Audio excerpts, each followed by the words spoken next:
Hello and welcome to my channel Ankita's kitchen. आज मैं आपके लिए लेके आई हूँ एग कबाब की रेसिपी। इसकी मैं 2-in-1 रेसिपी शेयर करने वाली हूँ, तो चलिए इसे बनाते हैं।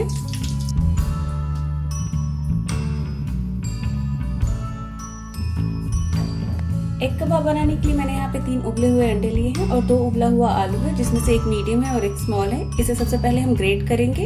इसे मैंने अच्छे से ग्रेट कर लिया है। अब इसमें बारीक कटा हुआ प्याज ऐड करेंगे, हरा धनिया, एक हरी मिर्च को मैंने बारीक कट कर लिया था।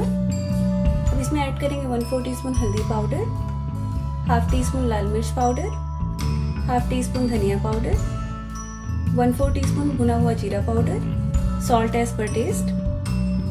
आप इसमें चाट मसाला या आमचूर पाउडर ऐड कर सकते हैं। मेरे पास ये दोनों नहीं है, तो मैं इसमें नींबू का रस ऐड कर रही हूँ। ये आधे नींबू का रस है। अब इन सारी चीजों को अच्छे से मिक्स कर लेते हैं। इसे मैंने अच्छे से मिक्स कर लिया है। अब इसका कबाब बनाएंगे। इसके लिए पहले हाथों को ग्रीस कर लें और छोटा छोटा पोर्शन लेंगे हम और इसे इस तरह से टिक्की बनाएंगे। आप इसको जैसा चाहे वैसा शेप दे सकते हैं। कुछ इस तरह से इसे बना लेंगे। आप चाहे तो इसे इस तरह से कटलेट का शेप भी दे सकते हैं। मैंने यहाँ पे सारे कबाब तैयार कर लिए हैं। आप इसे इस तरह से भी फ्राई कर सकते हैं या शैलो फ्राई कर सकते हैं, लेकिन अब इसके लिए हम स्लरी बनाएंगे, यानी घोल तैयार करेंगे। घोल बनाने के लिए मैं यहाँ पे एक अंडे का यूज कर रही हूँ। इसमें ऐड करेंगे थोड़ा सा सॉल्ट और थोड़ा सा ब्लैक पेपर पाउडर। इसे अच्छे से मिक्स कर लेते हैं। आप चाहे तो कॉर्नफ्लावर या मैदे का घोल बना सकते हैं।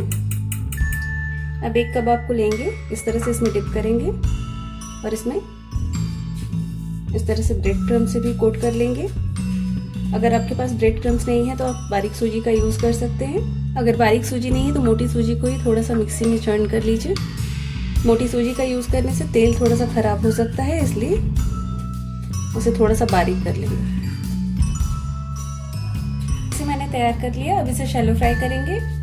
अब एक कढ़ाई में मैंने तेल गर्म होने के लिए रख दिया था। अब इसमें ये कबाब ऐड करते हैं। इसे मैं शैलो फ्राई कर रही हूँ, डीप फ्राई नहीं कर रही हूँ। अगर आप चाहें तो इसे डीप फ्राई कर सकते हैं। इसे मीडियम फ्लेम पे दोनों साइड से अच्छे से फ्राई कर लेंगे। अब इसे पलट लेते हैं और एक साइड से ये काफी गोल्डन ब्राउन हो गया है।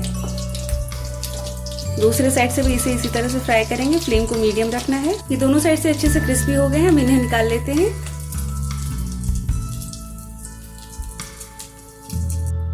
तो ये क्रिस्पी एग कबाब रेडी है। आप इसे मॉर्निंग ब्रेकफास्ट या इवनिंग स्नैक्स में प्रेफर कर सकते हैं। इसे मैं एक और तरीके से सर्व करके बताती हूँ। इसके लिए मैंने यहाँ पे पाव लिया है। इसे हल्का सा बटर लगा लिया है। अब इसके एक साइड पे हम थोड़ा सा हरी चटनी लगाएंगे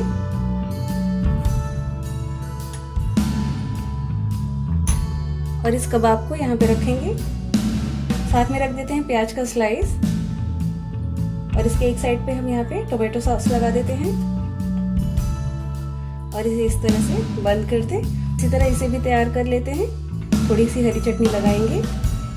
आप चाहे तो सिंपल इसे कबाब की तरह यूज कर सकते हैं या वड़ा पाव की तरह यूज कर सकते हैं। टोटली आप पर है। तो आप इस रेसिपी को जरूर ट्राई करिए और अपना फीडबैक देना ना भूलिए कि आपको मेरी ये रेसिपी कैसी लगी। तो ये एग कबाब की 2-in-1 रेसिपी रेडी है। आप इसे जरूर ट्राई करिए। Stay fit, stay healthy. Thanks for watching my videos.